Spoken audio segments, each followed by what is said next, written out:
Hello everyone, welcome to Ida's Tailoring. In today's video we're gonna make a super easy bag that will be on the last trend for next season. So let's go! This is the pattern for my bag and it's very easy to make. I'm gonna show you how to make it. First, you are gonna make a circle of 10.5 inches diameter. You can use a plate or something. 10.5 inches is the same as 26.5 centimeters. Then you are gonna make a rectangle, and this rectangle will measure 35 inches long, which is about 89 centimeters by 15 inches and 3/4 width, which is about 40 centimeters. Then when you have your rectangle, you are gonna cut it out so it will be easier to work with the rest of the pattern. And I'm gonna fold it by the center, and then I'm gonna make another line at 13.5 inches from the bottom up that is the same as 34.5 centimeters. And last, we are gonna make the straps at 3 inches. It could be a little more or a little less, and 3 inches is 7.5 centimeters, just in case you are in a place in a country that doesn't use the imperial system. Then we are gonna make just kind of a curve from that strap, and when you are doing it, you don't have to make that strap like straight up. You can make it a little inclined or whatever you want. And then after I have my curve, I'm gonna cut through the curve, but I'm gonna make sure at the end of the curve that the line is perpendicular to the center, just because you don't wanna make like a point. You want that to be nice and smooth, like this one. Finally, you are gonna make the straps. You need 2 straps, and they will be 2 inches by 9.5 inches, and that's it. So in the metrical system, it will be about 24 centimeters by 5 centimeters, something like that. It doesn't have to be exact. It could be a little longer even. So these are the pieces for my patterns. I just always like to write what I need to cut of each. For example, from the circle, you need 1 piece of the fabric and 1 piece of the lining. And then for the purse, 2 pieces of each, and then 1 piece for the straps. I'm cutting my real pattern. This was a small one that I did just to try it on. I always like to sew things a little bit shorter. But now that it's done, I realized something. I'm gonna waste a lot of fabric unnecessary, because I did the seam allowance for the circle, 1/2 inch. When I said 10.5 inches, that included the seam allowance.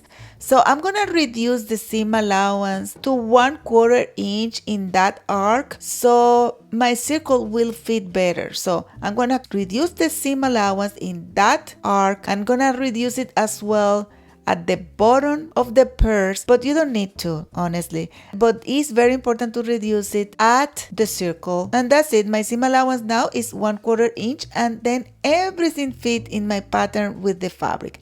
For that purse, I'm making that purse for my customer. She has those scarves and they are silk and they are very beautiful, and she wants to make some Christmas presents. So of course, before cutting, I always like to iron in my fabric. I can see that the lines at the side don't align too much, but I'm gonna try to do the best I can. I'm placing my pieces over the fabric and I'm pinning them.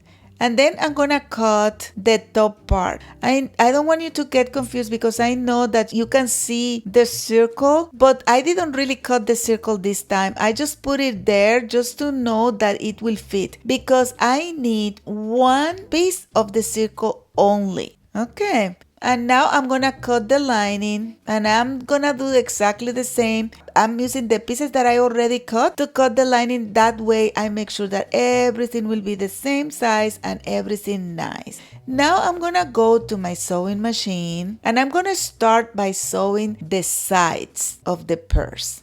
And because they have lines, you want them more or less to match.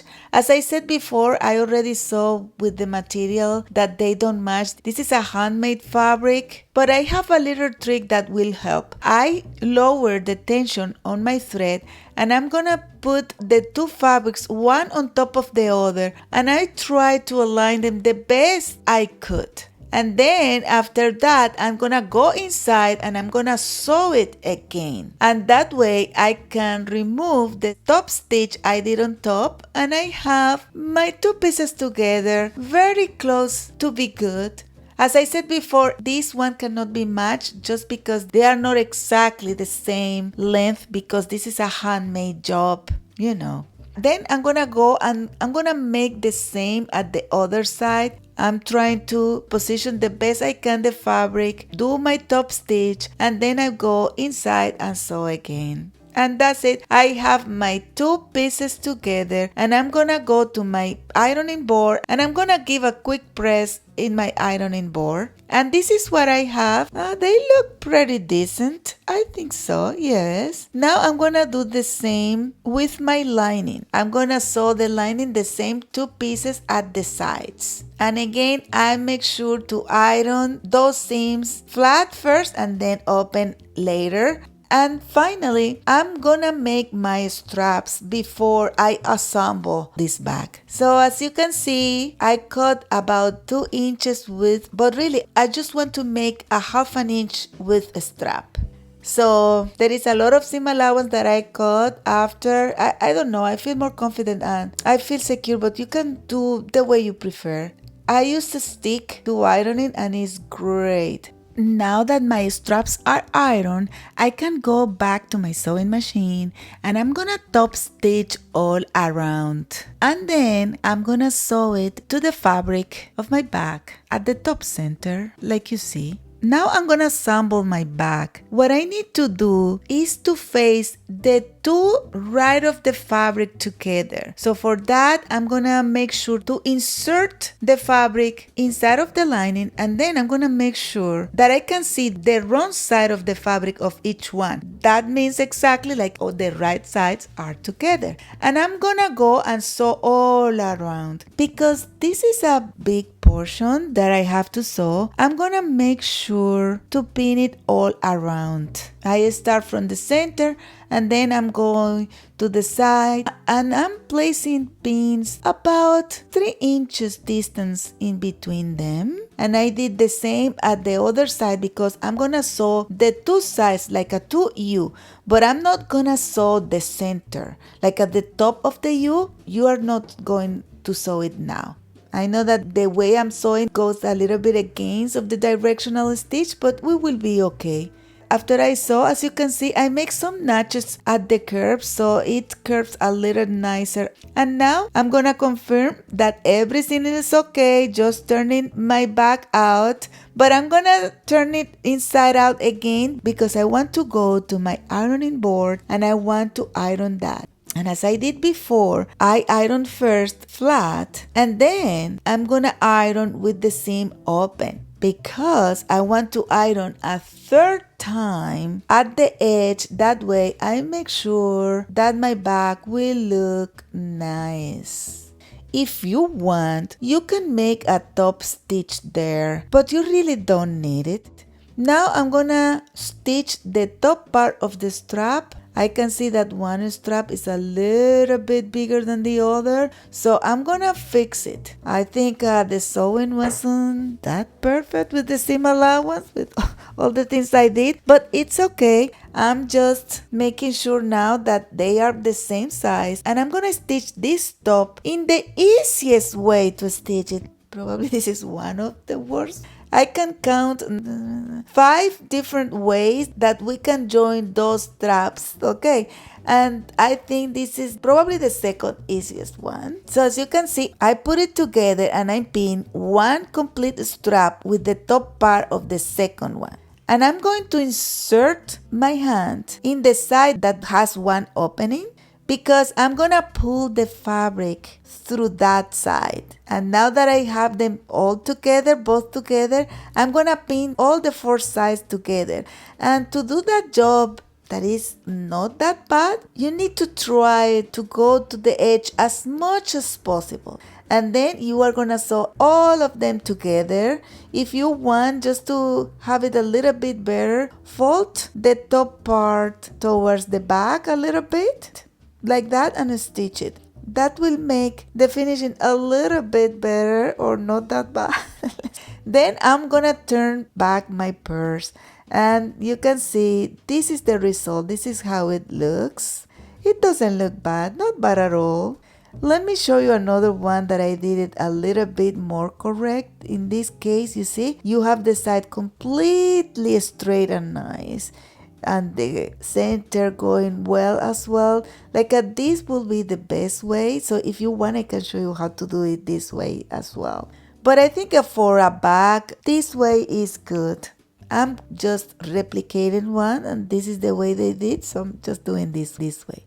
Now I'm gonna sew my circle. I'm gonna sew the two circles together, and then I'm gonna divide that circles in four. As I always say, like to say, I'm gonna find the four corners. I know. I make my 4 notches, and I'm gonna make 4 notches on the purse as well. So I'm gonna pin together my circles to the top of the fabric. You have to be careful, huh? This is why I just used the top part, and now I'm gonna add the lining.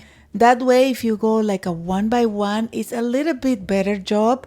It takes more time, but I think the results are better.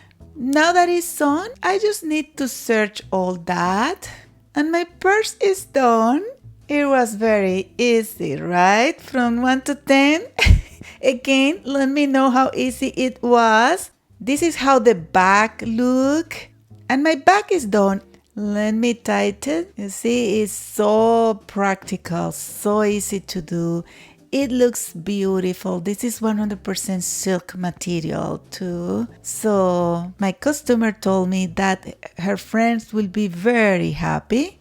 And let me show you another one I did as well. To this one, I use another method that I saw like a rounded, and I think it looks a little bit cleaner. And then after I tack it, so it doesn't move too much. What do you think about this one? Please let me know in the comments if you want me to explain the other ways too. And if you find this video useful or entertaining, please give us a like, give us a hype, and don't forget to subscribe, share, comment. Bye!